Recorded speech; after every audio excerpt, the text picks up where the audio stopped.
And that's President Trump vowing to keep America safe and obliterate terrorism in the wake of the London attacks. But leaders on the left are trying to stand in his way, criticizing policies that he says are meant to protect the United States. Griff Jenkins is live in Washington this morning with more on that. Hey, Griff. Hey, Rob and Jackie, good morning. President Trump responding to the London terror attacks last night at a fundraiser here in Washington at Ford's Theater, vowing to do what is necessary to protect the American people. This bloodshed must end. This bloodshed will end. As president, I will do what is necessary to prevent this threat from spreading to our shores and work every single day to protect the safety and security of our country, our communities, and our people. It was his first public comment since the terror on London Bridge and comes in the wake of a series of tweets in which he offered support to Londoners in a renewed call for his travel ban. He said, quote, "We need to be smart, vigilant, and tough. We need the courts to give us back our rights. We need the travel ban as an extra level of safety." That tweet, just hours after the attack, drew criticism and sparked a debate on the Sunday talk shows. Former National Security Advisor Susan Rice says there's no evidence that the travel ban would keep us safe. There's really no evidence to suggest that by banning Muslims or banning Muslims from a particular set of 6 countries that we would make ourselves here in the United States safer. And that's, I believe, one of the major reasons why the courts thus far have been very skeptical of the travel ban.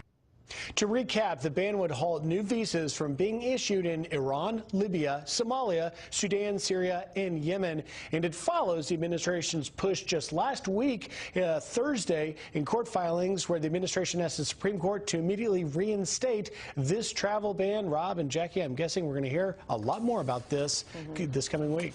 Yeah, geez, it never ends with this news cycle. All right, Griff, thanks so much. We appreciate it. Thanks, Griff. Well, immediately following the attack, President Trump took to Twitter condemning London Mayor Sadiq Khan for his political correctness in response to the terror attack. Yeah, here to weigh in on that is Jim Hansen. He is the president of the Security Studies Group. He has also led counterterrorism operations in the Army Special Forces. Jim, thanks so much for being on today. Good morning. Let's start off. President Trump wrote out that tweet saying that giving the mayor some giving a bad time about saying that you shouldn't be alarmed. That might have been taken out of context. But this is also a mayor that said that terror attacks are part of living in a major city. What do you have to say to the way he's handling this so far? I think it was probably a mistake to make the tweet about the being alarmed statement. However, Mayor Khan has had some very sketchy connections in the past. He was a member of the Muslim Council of Britain. He publicly supported Yusuf al-Qaradawi, who is a Muslim Brotherhood leader, who has said some horrific things about suicide bombings, about oppression of women, about any number of other things. So supporting a guy who said those awful things and being a member of an organization like that. In addition, he also said that the July 7th, 2007 bombings, where 52 Londoners died, were caused by British foreign policy. So I think if the president sticks to legitimate criticisms of Mayor Khan, perhaps he can push him in the right direction.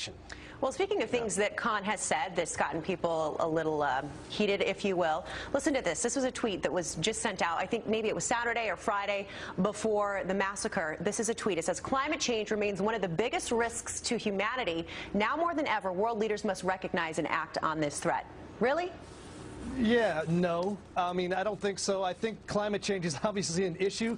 It is hardly the national security issue of the day. And I think if Mayor Khan would spend a little bit more time looking at the jihadists in the midst of London, rather than worrying about that, he might be doing his fellow citizens a better service. There's been a little bit of chatter, and I know there was one question on MSNBC that was asked in regards to the thinking that President Trump may want terrorist attacks to happen because it works towards his agenda. But I think you could also say that many on the left are trying to deny that they occur.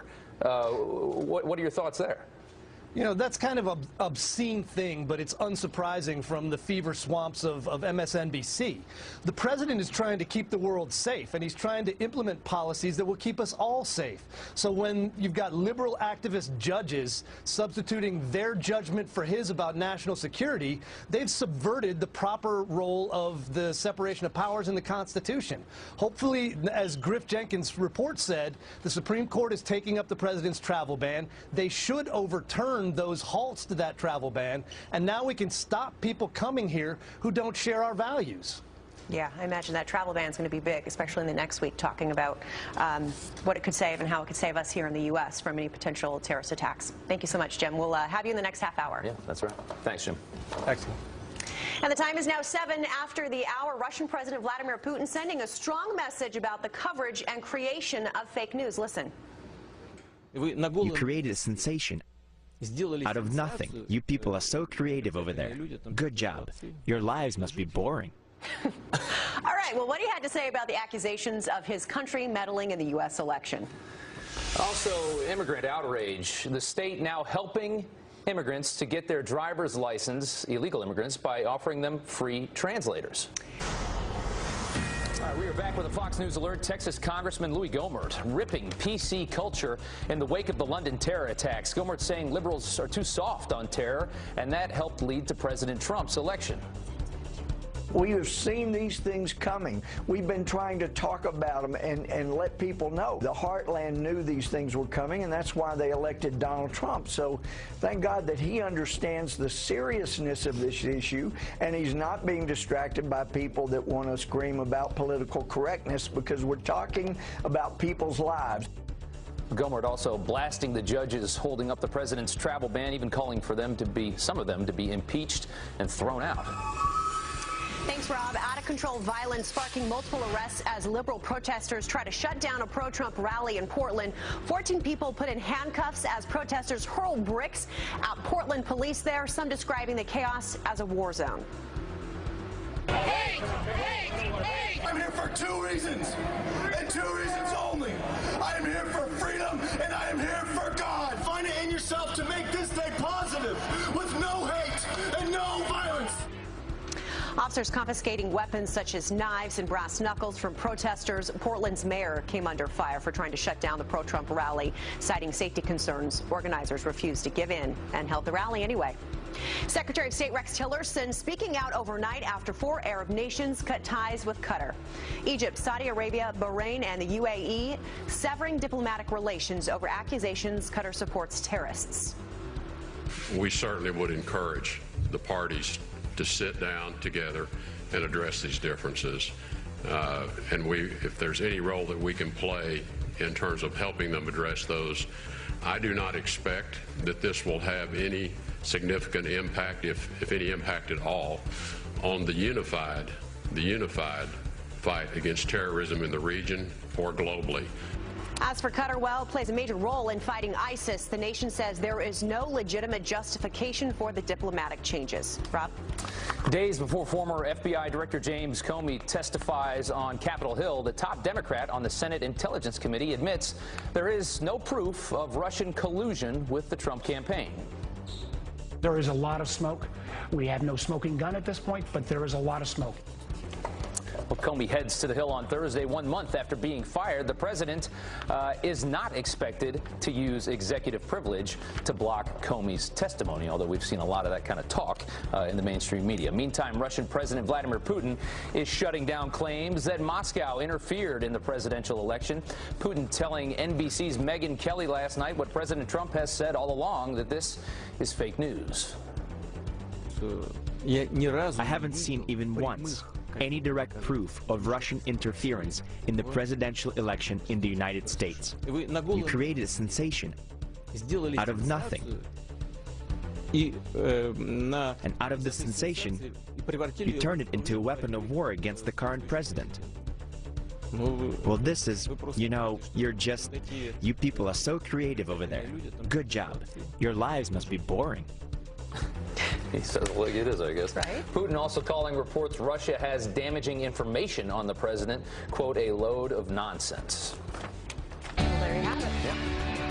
All right, Janice Dean is live with us this morning here in the studio. It looks like it's going to be another wet one here. Yeah, all along the East Coast, huh? At least the lawns are green, right? Here in the Northeast, we've seen our share of wet weather, and it's cool outside. It's going to be like this much of the work week. 59 right now in New York, 69 in Cleveland, 63 in Minneapolis.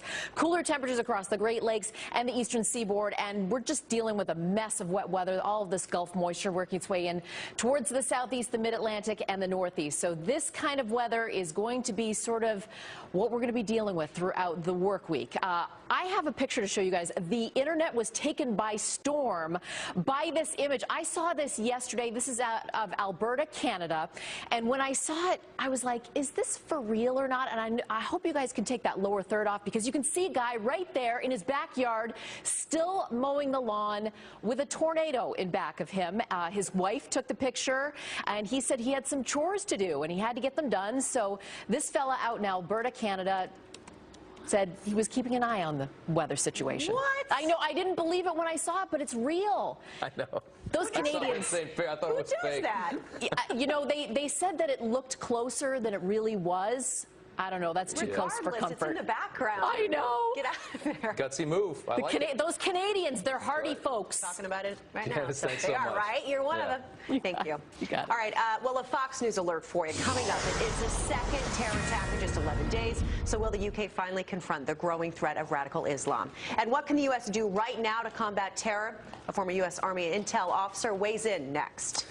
Plus, some in the mainstream media floating a narrative that President Trump is trying to provoke terror attacks. The president doesn't want us to be politically correct, right? So let's not be PC about this. Is the president trying to provoke a domestic terrorist attack?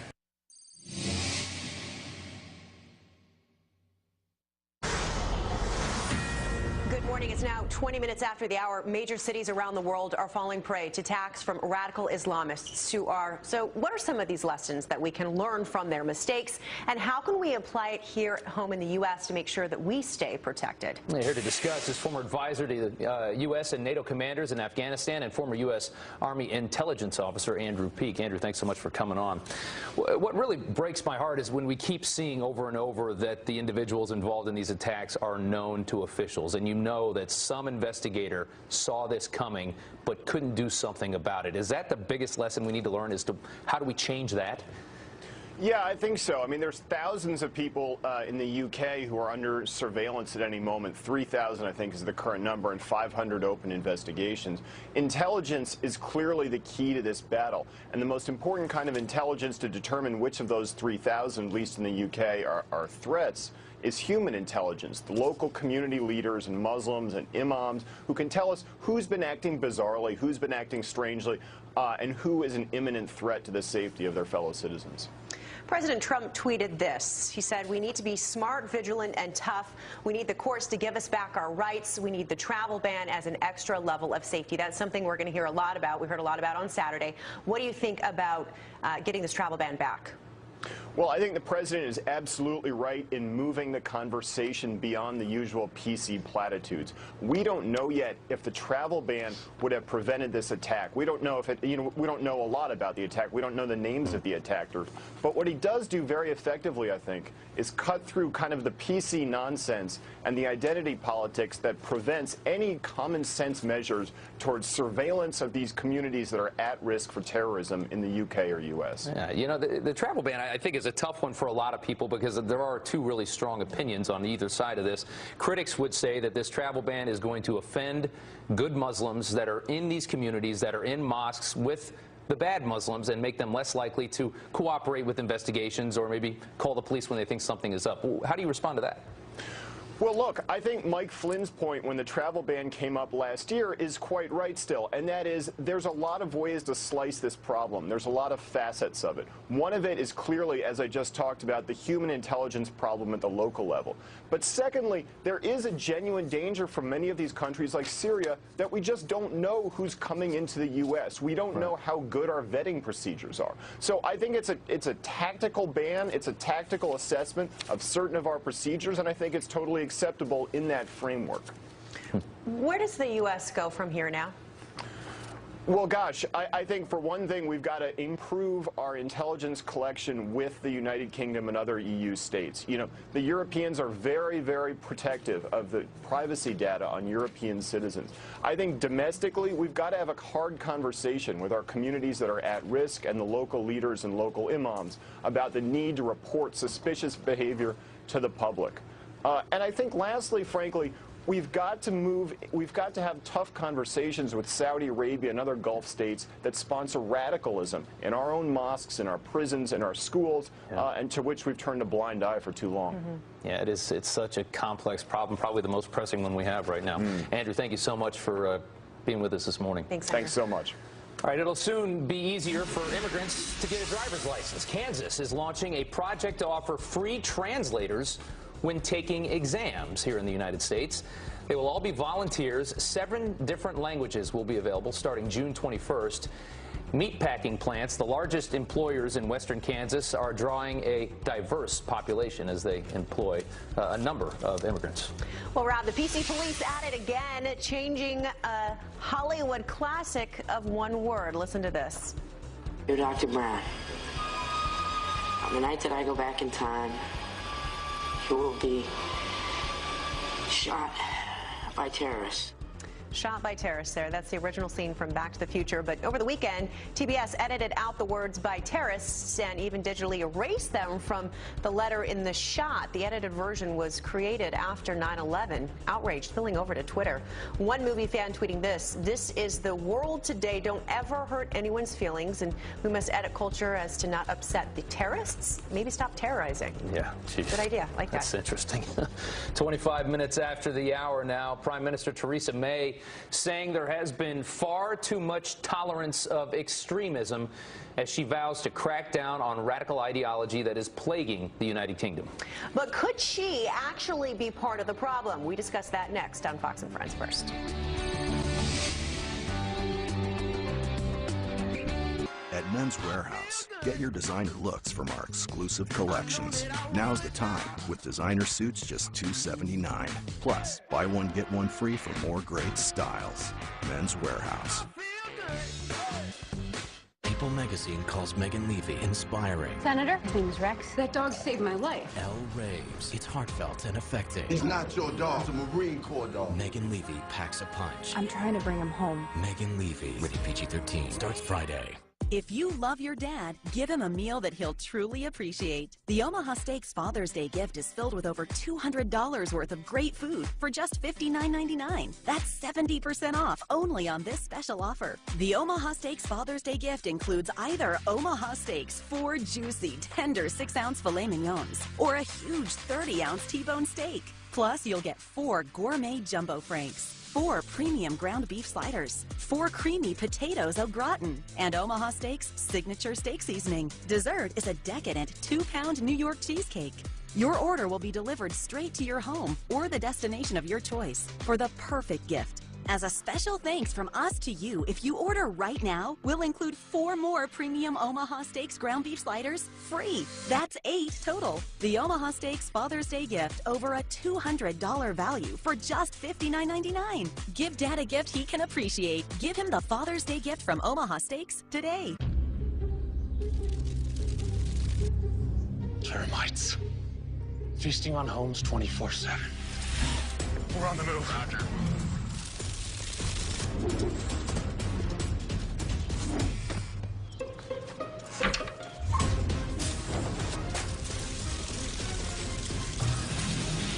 Hey, Rick, all good? Oh, yeah, we're good. We're good. Termites never stop trying to get in. At Terminix, we never stop working to keep them out because they can cause thousands of dollars in damage. Text Terminix now to schedule a free termite inspection. As America's leading termite control provider, we'll do whatever it takes to stop them in their tracks. 100% satisfaction guaranteed. To schedule a free termite inspection, text Termite 88 to 250250 and protect your home. And if they ever do come back, so will we. To schedule a free termite inspection, text Termite 88 to 250250 or visit Terminix.com. Terminix, defenders of home. Celebrate dads and grads. The Jewelry Exchange has titanium bands for $29, pearl sets $29, half-carat diamond studs $2.99, and men's diamond bands $3.99. Thousands of gift ideas factory direct. The Jewelry Exchange Direct. For 10 years, my Tempur-Pedic has adapted to my weight and shape, so I sleep deeply and wake up ready to perform. Now through June 11th, save $600 when you buy select Tempur-Pedic adjustable mattress sets. Find your exclusive retailer at TempurPedic.com. It is Monday, Friday, June 5th. This is a Fox News alert for you. Terror in London breaking overnight. Police conducting more raids and arresting 2 more suspects in this weekend's deadly assaults. The attackers now identified as ISIS claims responsibility. And good morning to you. You're watching Fox and Friends First on this Monday morning. I'm Rob Schmidt. And I'm Jackie Ibanez. President Trump now vowing to do whatever it takes to protect America. This bloodshed must end. This bloodshed will end. Here's a live look at London, where those raids are still happening at this hour. We have live Fox News team coverage for you. Griff Jenkins with the president's response. And we begin with Greg Palcott live on the ground in central London. Greg.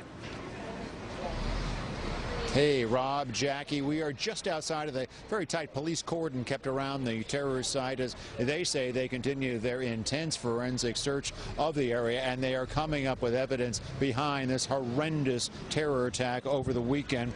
There were new raids today away from this location and 2 different locations, as well as raids yesterday. All told, police now say they have 12 in custody. They also say they know who the killers are. Take a listen.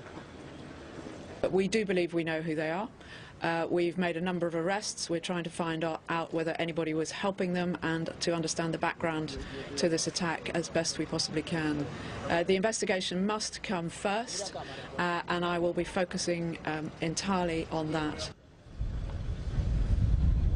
There's already criticism, though, concerning one of the attackers. He is said to have been known to police for at least low-level recruiting in the extremist direction.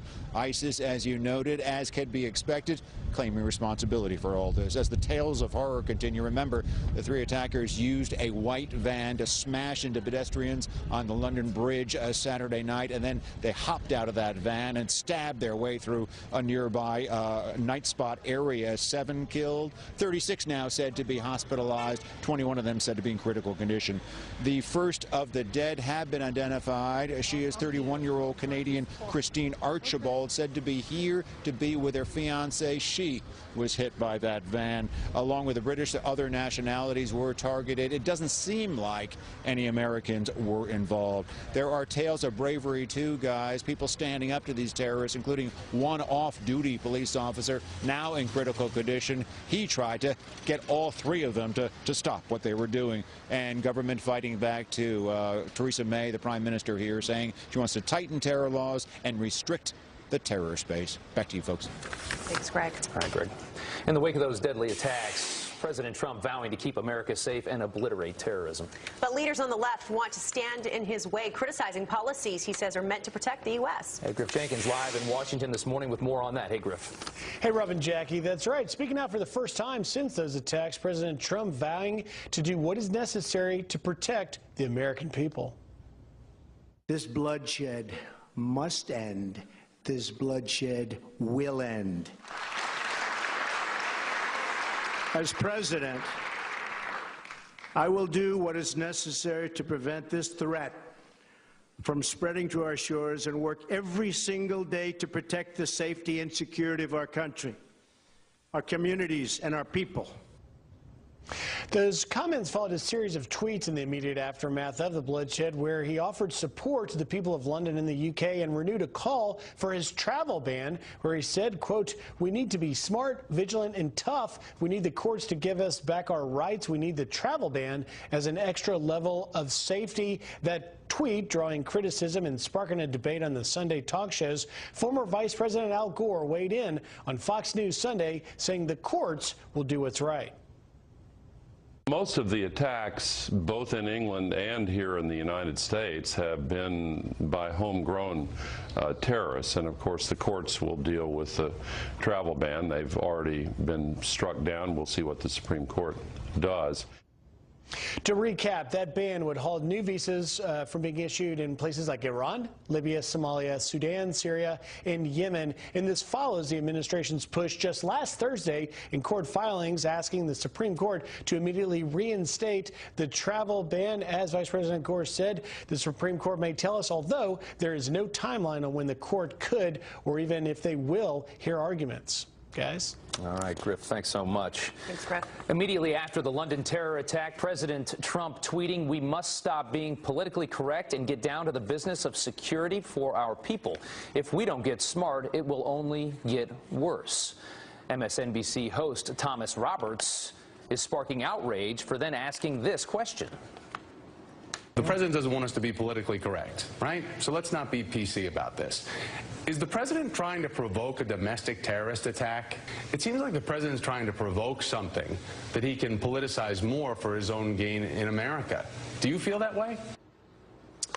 Well, Thomas Roberts later doubling down on Twitter, writing, based on POTUS tweets after London attack, it is a fair question, also considering established track record. There you have it. UK Prime Minister Theresa May admitting there has been far too much tolerance of extremism in our country. This as she vows to introduce tougher punishments and a new crackdown on radical ideology. But is she part of the problem? Here to weigh in is Jim Hansen. He is the president of the Security Studies Group, also led counterterrorism operations in the Army Special Forces. Jim, thanks so much for coming back this half hour. I guess just to start off, how do you feel about how Theresa May has handled this so far? Well, she has a reputation for having cut some of the police budgets and been a little soft on immigration. But I got to be honest, I was very pleased with some of the things in her statement yesterday. She first admitted that they had been too tolerant of extremism. She said she was going to stop safe spaces for extremists in the UK. That is a direct call to the Muslim community to make sure they are not tolerating these guys in their own midst. And she also said that they're going to do increased custodial detention. You know, they've got a massive terrorism watch list. I got to be honest, I don't want them watching the terrorists. I want them scarfing them up, putting them in a dark hole and putting the screws to them so they can find out before these attacks happen that they're coming and stop them. Well, so far they've already arrested 12 people in connection with what happened on Saturday night. That's a step in the right direction. Oh, absolutely. And I think, you know, if you've got that terror watch list, let's round up as many as we can. You know, let me know when you get to 1,000 of them scarfed up, and then you could put those guys and start comparing their stories, find out who they're talking to, go through their social media, look at everything to find out who are the ones behind the larger radicalization, and let's get them out of play. Well, she talked about social media as well, and addressing that. What do you think about going online and dealing with some of these networks? They have a huge network they're able to reach to some of these lone wolves, if you will, just sitting in their home, you know, in a dark room. You know, I think it's a good idea to look for bad things happening on the internet. I'm a little concerned about the British government deciding what content should be seen by who.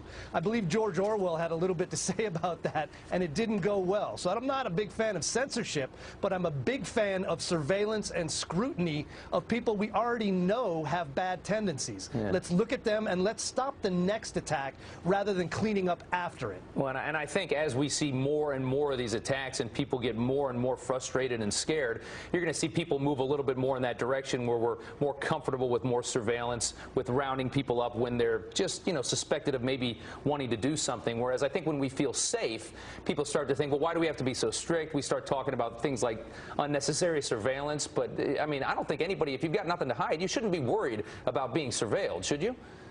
Well, there is a fine line between privacy and security that we don't want to cross. The United States has very strict rules, the Brits do too, about what you can do. But in the New York City, the police have actually had to stop surveillance of mosques because of lawsuits and threats from the Council on American Islamic Relations and other Islamist groups because they don't want